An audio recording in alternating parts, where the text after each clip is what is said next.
Good evening, ladies and gentlemen, and thank you for tuning into the Zook. My name is Suikenik, and tonight we got a real show for y'all. To start off the night, I would like to happily introduce our first guest, Mr. Samuel Clemens.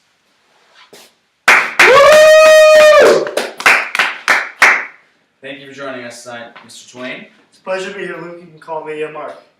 Okay, Mark. Let's give a warm welcome to our next guest, little Huckleberry Finn. Howdy there, Zook. Pleasure to be here. I'm a big fan of the show. Thanks, glad to have you, Huckleberry. Our final guest tonight is the principal of Dayton High, who replaced the original version of the novel, The Adventures of Huckleberry Finn, with a version that replaced the N-word with slave. Morning, Zook. See you, Mark. See you, Mr. Belding. Happy to be here tonight. And yes, it is true that I did decide to change the N-word in the book. Okay.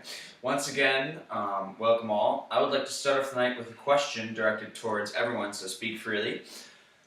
What was your overall opinion of The Adventures of Huckleberry Finn? Well, I personally think that it portrayed my life very well and showed how I overcame my struggles and turned out to be a lot more smart than people thought I was. Mark did a great job writing the novel, and I'm happy to see all the love that it's received. Well, Zook, in my opinion, after I wrote The Adventures of Huckleberry Finn, I solidified myself as a prominent American writer.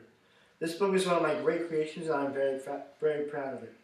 Although my book is highly controversial, I just want to let the people of America know that The Adventures of Huckleberry Finn was not intended to be racist towards African Americans, but just to portray the light and how people speak back then.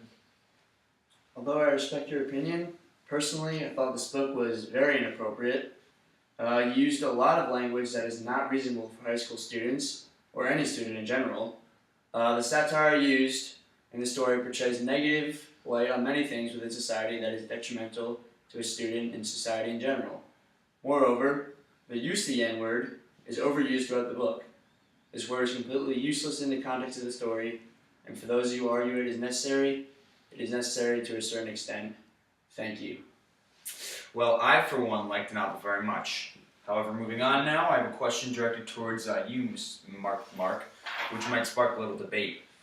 Why did you decide to use the word nigger so many times in your book? I mean, a total of 219 times. It's a lot. I can definitely see why people thought my word choice was controversial or excessive, but in my mind, my main intention was just to make a genuine book that captured how people talked back then. During this time, people just referred to those slaves as the N-word just to use them as property, and this is how people refer to them. I was not trying to do this in a racist way, but just how people talked. Yes, I see your point. What do you think about that, Principal Belding? Actually, I could not disagree more. I'm insulted that a man of a civilized race uses words to another human being. In no way should this word ever be used. This is demeaning to black people in society, and my students should not have to read it. As long as I am principal in my school, this book will not be allowed in my classroom. Well, to have my name on an alternate version of my book makes me sick to my stomach.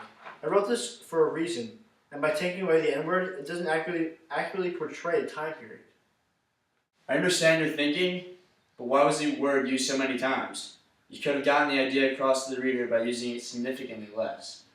I used it so many times because that's how people talked back then, and without the word, I would not have gotten my idea across. Okay, let me stop This you is there. ridiculous. Hey, okay. Let me stop you there before things get too heated. Moving on now. I believe Mr. Belding has to leave us for the night because he has a plane to catch back to Florida. So, Mr. Belding, I am not done here. Just let you know. thank you very much This again is absurd! for being with us here tonight, and have a safe trip back. You know what? Thank you, Luke. I appreciate the respect. Mark, we're not friends. Huck, nice to meet you again, buddy. See you, Mr. Belding. Nevertheless, now joining us is the runaway slave, Jim.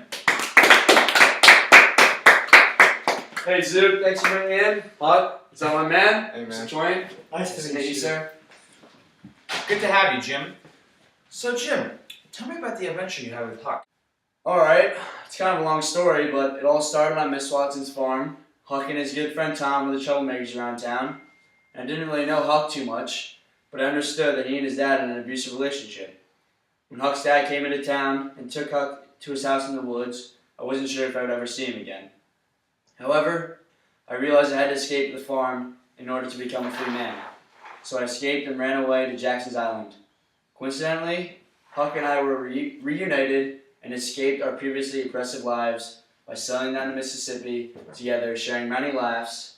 I had never had a good friend. I never had a friend as good as Huck, and he will forever remain my best friend, who I hold close to my heart. Jim, I think that story touched all our hearts and almost brought a tear to my eye. Huck, do you want to say something? I really feel for my pal Jim and all that he's had to deal with as a slave. I certainly knew it wasn't right.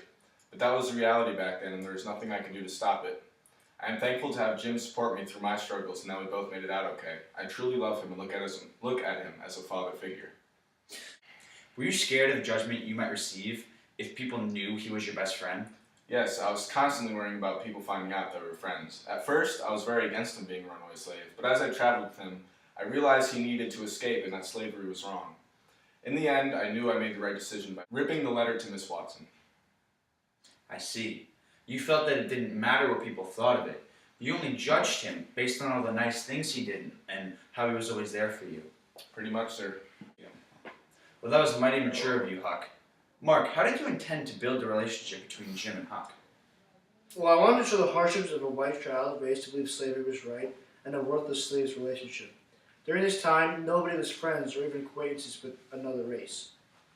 Throughout the novel, Huck has to make difficult decisions on whether or not to be like the rest of society or to help out his friend, Jim.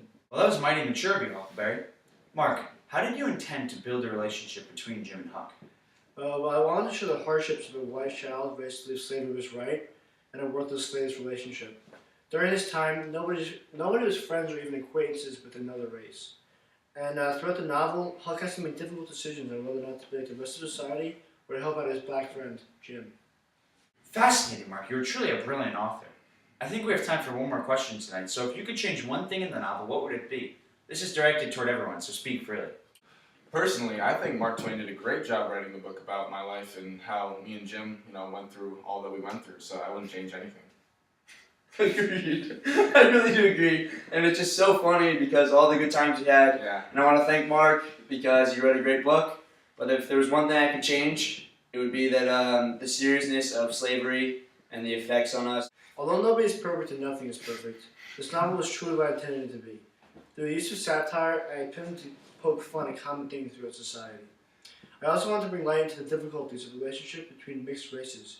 And I think through the use of dialect and my words, I truly captured what I wanted to. Personally, the dialect was a little too difficult to understand at some points, but the book overall was fantastic, Mark, don't get me wrong. However, that's all we have time for tonight, folks. So, thank you, Mark, thank you, Jim, and thank you, Huck, for coming out tonight. Thank you. Thank you. And let's give a special thanks to Mr. Belding, who had to unfortunately leave us early.